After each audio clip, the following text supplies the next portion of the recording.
Hey y'all, this is Paris with Loud Light, and here's what happened this week in the Kansas Legislature. The real influence in the Kansas Legislature is held by legislative leadership, specifically Senate President Ty Masterson and House Speaker Daniel Hawkins, who have almost complete control over the legislative process, such as who sits on what committee, who chairs what committees, and even if legislators are allowed to debate a bill. Turnaround Day is the last day for a bill to pass its chamber of origin, either the House or the Senate, or it is considered dead for the year, unless it is in an exempt committee. This week, Senate President Ty Masterson used his leadership powers to revive a bill that should have been considered dead according to legislative deadlines. The bill had not passed the Senate yet and was not in an exempt committee, but was moved by Senate President Ty Masterson to an exempt committee after the turnaround deadline. The bill, known as the Kirk Act, would restrict college student protests and debates and would also allow Attorney General Chris Kobach to take action against any Kansas college he perceives to be in violation. After Senate President Ty Masterson revived the bill,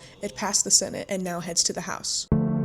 The House and Senate held conference committees this week to read over the differences in both chambers' version of the state budget. As legislators continue to spend more than the state brings in, the state general fund will continue to deplete. Next week, budget conference committees are expected to resume as the House and Senate negotiate and attempt to pass a budget, the only job they are constitutionally required to do.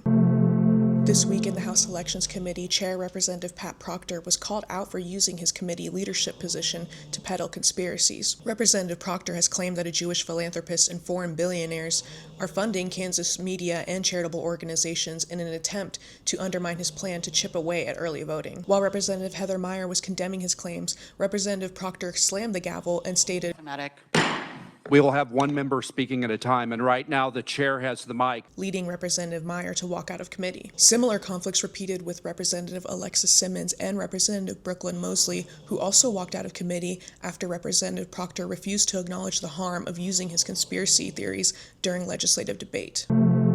This week, the Senate passed the Fake Clinic Protection Bill, which creates legal protections for unregulated anti-abortion crisis pregnancy centers while excluding legitimate healthcare providers who refer or provide abortion services. The bill goes even further to restrict local power and ban them from enacting regulations onto these unregulated clinics.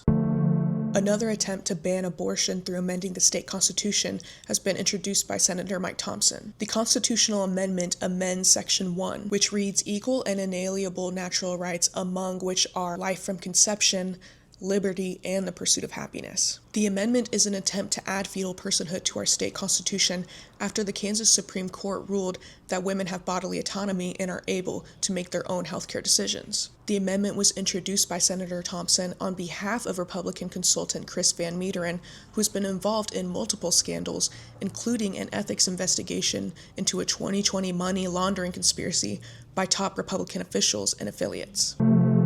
We are heading into the final 2 weeks of session, which will probably be chaotic as lawmakers race to pass bills and also the state budget. If you want daily updates on what is going on in the legislature, then please head on over and follow us on all of our social media. But that is all I have this week, so until next time, stay tuned, stay engaged, and thank you so much, Kansas.